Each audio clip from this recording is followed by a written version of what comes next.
Get ready for the top stories in the world of sports and entertainment. Hello, somebody. It's Inside the Trenches. Let's go. Well, welcome back, beautiful people, to hour 2 of Inside the Trenches. And I told y'all this hour we gonna roll with some more guests on the Godwin Realty hotline right now. I got my main man, Joel Picolo.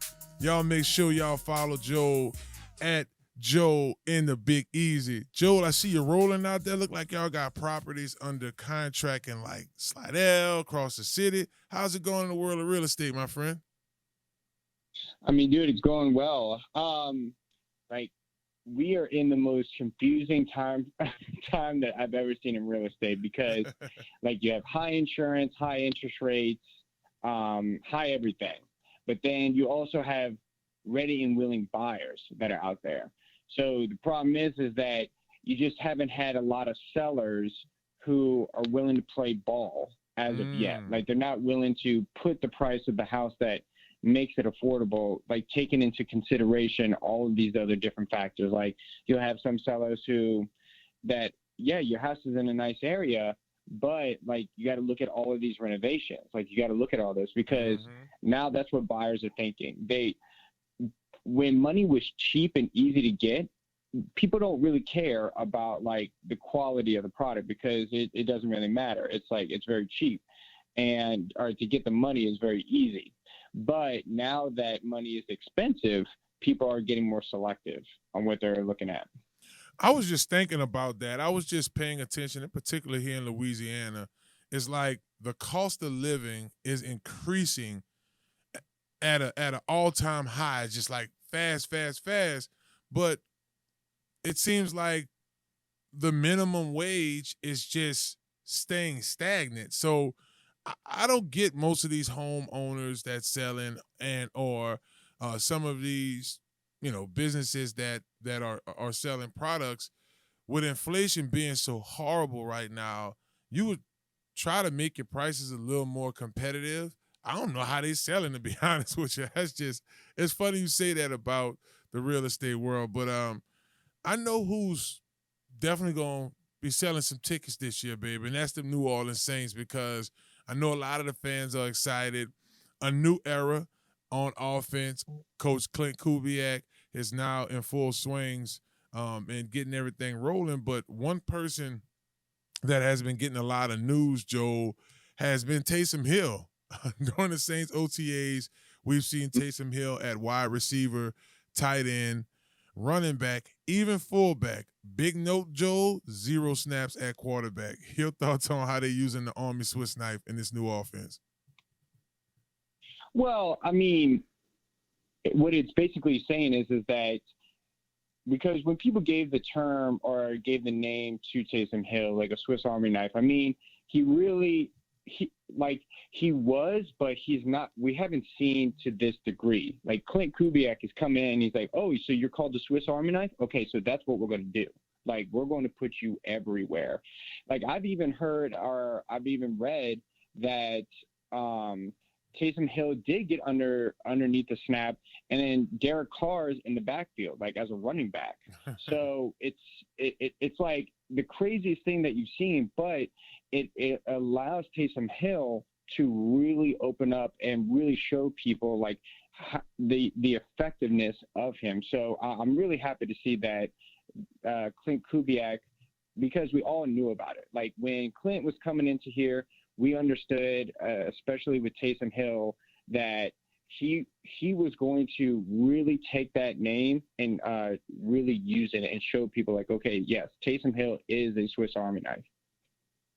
Yeah, Joel, in addition to that, I'm just reading the comments. I'm on CBS Sports just looking at some of the comments, and this is Saints Football HQ. He says, more specifically, looking forward to Taysom Hill doing his usual thing, as well as playing a similar role to Kyle Juszczyk and also George Kittle for the Niners. We know that Niners offense marched straight to the Super Bowl. It had a lot to do with those pre-snap movements. Do you think this actually helps Taysom Hill? I think his overall value, niching down his skill set, seeing him used I mean, CL mentioned earlier, like a Debo Samuel. I hear Saints football HQ talking about Just Check and Kettle. Do you see him having that type of production, like a George Kittle, like a Debo Samuel? I mean, absolutely. I mean, you gotta see it for what it is. Is that every time? I mean, what was it last year? Every time Taysom Hill was in the game, we saw positivity with the New Orleans Saints. That's why people were just so confused that he wasn't getting as much play as he should have been, because we're like, we have the stats. It's right here. It's in front of our face. We can see this. So why would you not put somebody in there that obviously adds to the game?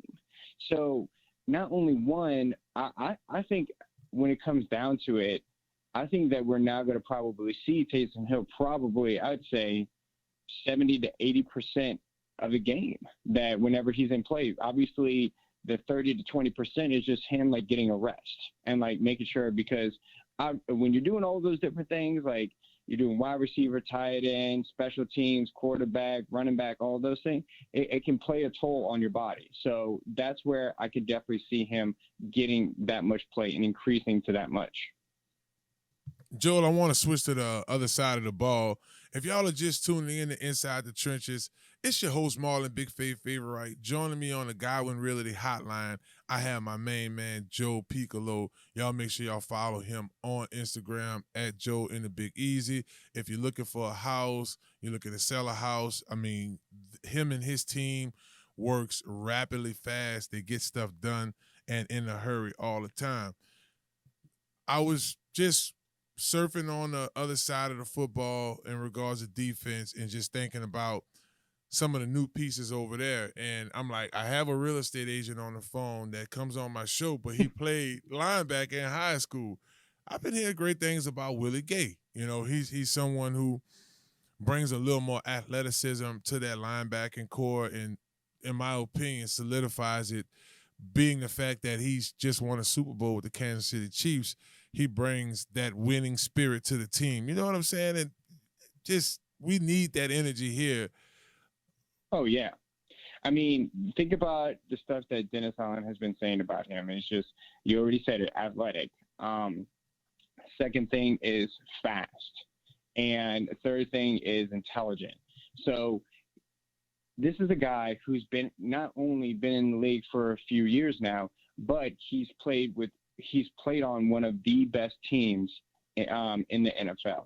And so when you get that opportunity to be coached by some of the best coaches, you quickly pick up like what you should be doing. Even if you go to another team, your ability to think and understand how to adapt your play style to certain teams and how they may run their defense doesn't really going to hamper you too much, because at the end of the day, what you just have to do is just, Willie Gay knows his strengths. Mm-hmm. And what he's just going to do is that he's just going to adapt his strengths to what Dennis Allen is trying to do. That's it. And that's the beauty of OTAs, because you're able to, as a new guy on the team, he's able to get adjusted to the city. Some of these guys I saw, who this was yesterday, Bud Means, had some crawfish for the first time. And Joe, that's one thing I do miss about when I was playing in the NFL, how fun OTAs used to be. OTAs was all about getting to know your teammates. Yes, you're getting to know the playbook. The coaches are evaluating you. They're looking at how you can fit in the team or how you may not be a good fit for the team. But one of the things that's always stood out to me when you look at the way this team is coming together has always been how fun OTAs is. Like, we go golfing, do all kind of stuff. Joe, okay, real quick here. Last thing I want to talk to you about.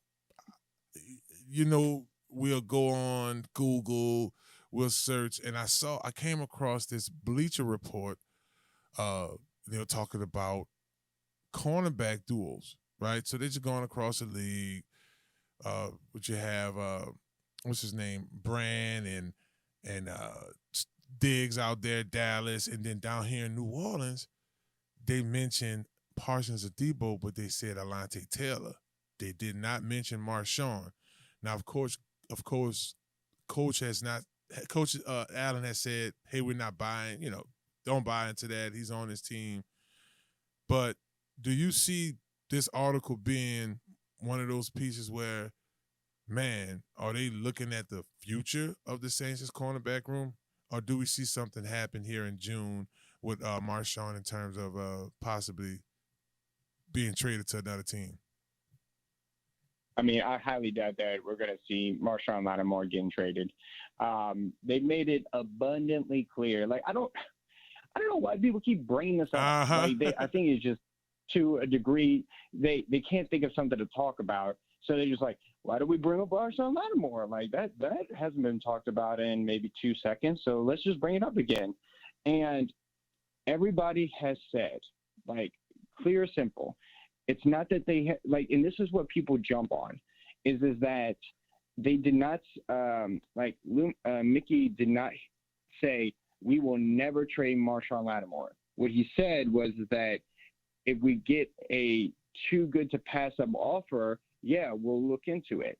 And so then they take that and they're like, oh, like see, like Marshon Lattimore, he's going to get traded. Mm-hmm. And it's just like, what's going to be that deal? Because like, it's not going to be for a 3rd round pick, which is like what you typically will see for a gentleman with his experience, the veterans and everything. With that, the Saints are not going to trade him for a 3rd round pick. Like, they're not going to take that hit. I don't think so. Yeah, you're right.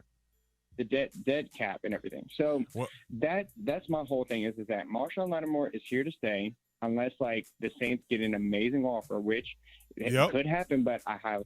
Yes, indeed. Well, he's Joel Picolo. Joe, thanks for joining us. Hey, y'all don't go anywhere. We'll be right back on ESPN New Orleans.